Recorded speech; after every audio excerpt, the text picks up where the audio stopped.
Hi guys, welcome back to my YouTube channel. അപ്പോൾ ഇന്ന് പറയുന്നത് ഹിസ്റ്റോറിയോഗ്രാഫിയെക്കുറിച്ചാണ്, അതായത് ചരിത്രരചനാ ശാസ്ത്രത്തെക്കുറിച്ച്. പ്രധാനമായിട്ടും പറയുന്നത് നാഷണലിസ്റ്റ് ഹിസ്റ്റോറിയോഗ്രാഫിയെക്കുറിച്ചാണ്. അപ്പോൾ നമുക്കെല്ലാവർക്കും അറിയാം, നേഷൻ എന്ന് പറയുന്നത് അല്ലെങ്കിൽ രാഷ്ട്രം അല്ലെങ്കിൽ നമ്മൾ സ്റ്റേറ്റ് എന്നൊക്കെ നേഷനെ നമ്മൾ പറയാറുണ്ട് ചില സമയങ്ങളിൽ. അപ്പോൾ ഈ ഒരു നേഷൻ ഫീലിംഗ് നമുക്ക് എല്ലാവർക്കും ഉണ്ട്. ഇന്ത്യയിലെ ജനങ്ങളായ എല്ലാവർക്കും തന്നെ ഇന്ത്യയോടൊരു സ്നേഹമുണ്ട്. എൻ്റെ നാട്, എൻ്റെ രാജ്യം, എൻ്റെ രാഷ്ട്രം എന്നുള്ളൊരു നേഷൻ ഫീലിംഗ് എല്ലാ വിഭാഗം ജനങ്ങൾക്കും ഉണ്ട്. അപ്പോൾ അത്തരത്തിലുള്ളൊരു വികാരവുമായി ബന്ധപ്പെട്ടുള്ളൊരു സ്കൂളാണ് ഈ ഒരു നാഷണലിസ്റ്റ് സ്കൂൾ എന്ന് പറയുന്നത്. അല്ലെങ്കിൽ അത്തരത്തിലുള്ളൊരു വീക്ഷണത്തിലൂടെ കടന്നു പോകുന്ന ഒരു ഹിസ്റ്റോറിയോഗ്രാഫിയാണ് നാഷണലിസ്റ്റ് ഹിസ്റ്റോറിയോഗ്രാഫി എന്ന് പറയുന്നത്. ആദ്യം തന്നെ ഇത് ഉയർന്നു വരാനുള്ള ഒരു കാരണം എന്താണെന്ന് നമുക്ക് നോക്കാം.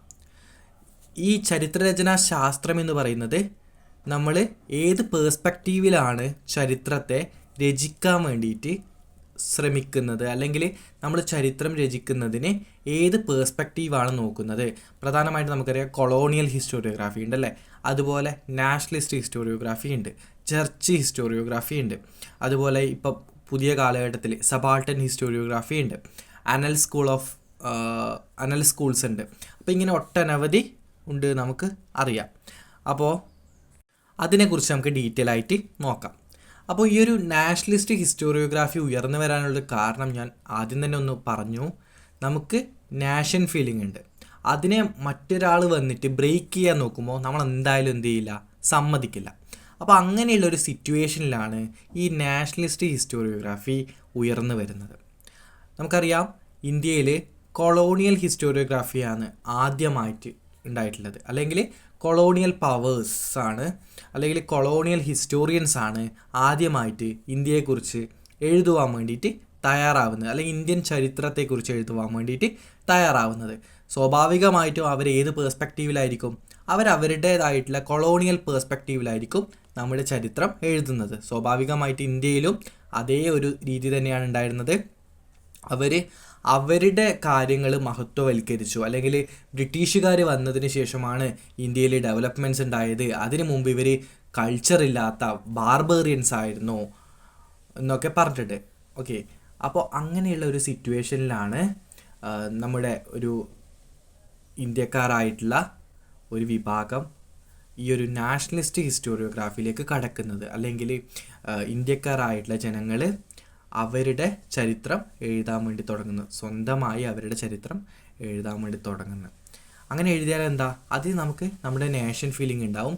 നമ്മൾ യഥാർത്ഥ കാര്യം പറയാൻ വേണ്ടിയിട്ട് ശ്രമിക്കും. അപ്പോൾ കൊളോണിയൽ ഹിസ്റ്റോറിയോഗ്രാഫി ഉണ്ടായ സമയത്ത് തന്നെ ഇത് ഉയർന്നു വരാനുള്ള കാരണം എന്തായിരിക്കും, അവർ നമ്മളെ ഒന്ന് ഡീഗ്രേഡ് ചെയ്യാനാണ് ശ്രമിച്ചിട്ടുള്ളത്.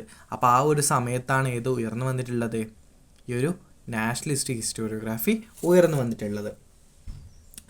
അതുപോലെ ഇതിൽ ഏറ്റവും പ്രധാനപ്പെട്ട കുറച്ച് ഹിസ്റ്റോറിയൻസ് ഉണ്ട്. ഈ RG ഭണ്ഡാർക്കർ, പിന്നെ അതുപോലെ തന്നെ നമ്മുടെ KP ജയസ്വാൾ, ജദുനാഥ് സർക്കാർ, പിന്നെ RC മജൂംദാർ, ഇങ്ങനെയുള്ള ഒരുപാട് ഹിസ്റ്റോറിയൻസ് ഈ ഒരു നാഷണലിസ്റ്റ് ഹിസ്റ്റോറിയോഗ്രാഫിയുടെ ഭാഗമായിട്ടുണ്ട്. അതുപോലെ സൗത്ത് ഇന്ത്യയുടെ കേസസിൽ പറയുകയാണെങ്കിൽ KA നീലകണ്ഠ ശാസ്ത്രി, അതുപോലെ KM പണിക്കർ, ഇവരൊക്കെ തന്നെ ഈ ഒരു നാഷണലിസ്റ്റ് ഹിസ്റ്റോറിയോഗ്രാഫിയുടെ ഭാഗമായിട്ടുണ്ടായിരുന്ന ചരിത്രകാരന്മാരാണ്. അപ്പോൾ ഇത് മനസ്സിലാക്കുക, കൊളോണിയൽ ഹിസ്റ്റോറിയോഗ്രാഫി പോയ വഴി, അല്ലെങ്കിൽ അവർ ചരിത്രത്തെ നോക്കിക്കണ്ട ഒരു വഴി നമ്മളെ ഡീഗ്രേഡ് ചെയ്യുന്ന, അതായത് ഇന്ത്യക്കാരായ ജനങ്ങളെ ഡീഗ്രേഡ് ചെയ്യുന്ന രീതിയിൽ, അല്ലെങ്കിൽ ഒരു അൺകൾച്ചേർഡ് ബാർബേറിയൻസ് ആയിട്ടാണ് നമ്മളെ കണക്കാക്കിയിട്ടുണ്ടായിരുന്നത്. എന്നാൽ അതല്ല യഥാർത്ഥത്തിൽ ഇന്ത്യൻ ചരിത്രം എന്ന് മനസ്സിലാക്കിയ ഒരു വിഭാഗം ചരിത്രകാരന്മാർ ഇന്ത്യൻ ചരിത്രം എഴുതാൻ വേണ്ടിയിട്ട് തയ്യാറായി. അതിനെയാണ് നമ്മൾ എന്ത് പറയുന്നത്, നാഷണലിസ്റ്റ് ഹിസ്റ്റോറിയോഗ്രാഫി എന്ന് പറയുന്നത്. ഇന്ന് ഞാനൊരു ജസ്റ്റ് ഇൻട്രൊഡക്ഷൻ മാത്രമാണ് പറഞ്ഞിട്ടുള്ളത്. ഇതിൻ്റെ ഡീറ്റെയിൽ വീഡിയോ പിന്നീട് വരുന്നതായിരിക്കും. ഇത് ഇഷ്ടമായെങ്കിൽ നിങ്ങൾ ലൈക്ക് ചെയ്യുക, ഷെയർ ചെയ്യുക, സബ്സ്ക്രൈബ് ചെയ്യുക. താങ്ക്